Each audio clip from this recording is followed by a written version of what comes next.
So today I thought we'd take a look at some very unusual robot toys. Where should we start? Let's start with the floating robot, which is a vibrasonic type robot. Here's the box. Came in different colors. I think the yellow is probably the most common of the colors. I don't think it was really meant to float, but it says go float. But what it really comes down to is there's a switch located right here. You turn the switch on and you see that it vibrates, which makes all the little do-luckies turn. But it also, if we can get the camera to aim down a little bit more, it also makes it move by vibrating.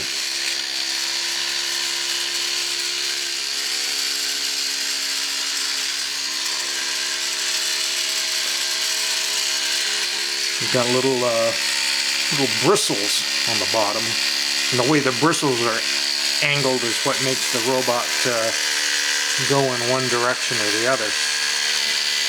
It's powered by a single AA battery in the back. So very interesting toy, very different. Now let's take a look at these two bizarre little guys here. Let me check the date again on this. It was on the box. I think it said 1978. Yeah. So you got your box art here, 1978. You can see it's very much influenced like by R2-D2 and Star Wars and that sort of stuff. But basically, you get these two robots and you put a C-cell battery inside each one. Here's the instructions sheet showing you how to insert the battery and where the on-off switch is. This is supposed to be the remote control. It's a stick. The remote control, here's one of them right here. There's your remote control, so you can push it around. But the whole idea is that, and I'm not going to put a battery in and turn around because they're hard plastic, and if they hit anything they would shatter. But this whole top is connected to a motor, so this would spin around. I'll hold it upside down so I can spin it. See, it would spin around really fast in a gyroscopic action. So when it's on the ground, it may be gyroscopic enough to stand upright. And then you'd use that little stick to jam them around, and the idea is the two of them would battle these big balls. They'd come up and bang into each other. But like I say, they didn't bother to make them out of anything durable like polyethylene or anything. It's just hard styrene plastic. So I think one good bang and your toy playing days are over. So there's a couple of bizarre ones for you, but now let's move on to Mr. Mad. And Mr. Mad works, but if I put it's supposed to be a game. Let's take a look at the box here first. On the inside cover of the box are all the instructions. Ooh, and there's a bunch of them for something that doesn't really actually have any game value to it.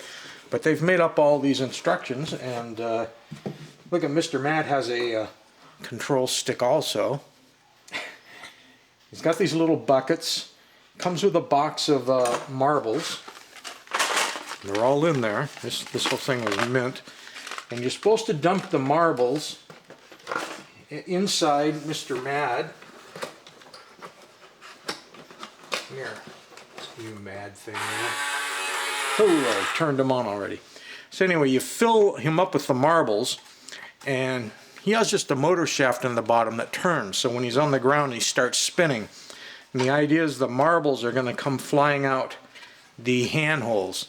And you've got these different cups, and I guess you try to get the right colored marbles in the right cups or something to that nature. Let's move the camera back a little and aim it down. And so I'm going to run it without the marbles in there, because if the marbles went scattering in here, they'd go underneath every cabinet, and I'd never get them back. So you can see, he's just supposed to go mad. And I'm sure with all those marbles in there, he'd go even more mad. And I guess the remote control stick is, they show pictures of it being able to push on this on-off switch. There's 2 D-cell batteries that go on the back of Mr. Mad. So it's supposed to be some sort of a game where he's just spewing out marbles in a mad, crazy way. There was another instruction sheet back here I was trying to dig out. I was one telling about the batteries. There's actually a little screw in the construction of the toy. It's clear back inside, and what they're trying to warn you here is that you can put the batteries in and they would sit on the top of the screw, and if they do, the toy isn't going to work. So they're telling you to make sure you get the batteries on either side of this screw, because otherwise it isn't going to run. Which is true. The first time I put the batteries in there and turned it on, it didn't run. So I opened it up and looked again, and make him mad and he will spin, throwing marbles so you can win. 2 D-cells. Ideal Toy Corporation. I'm going to take another look at the instructions in case any of you want to learn to play. They're showing the remote control stick.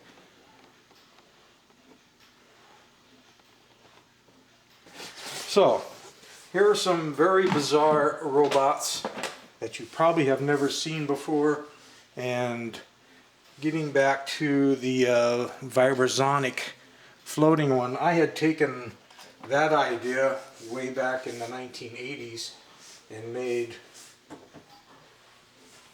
these little wooden robots that work by the same Vibrasonic principle. And I think I sold the first year that I made them like 40 of them at Christmas time to co-workers and stuff. People loved them, so I ended up making more batches of them and doing more of them.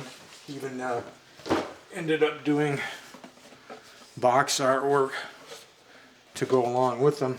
But basically they just take a single AA battery, and there was a light in the head and a counterbalanced wheel in the front that spins, and then it would make them move depending on the surface.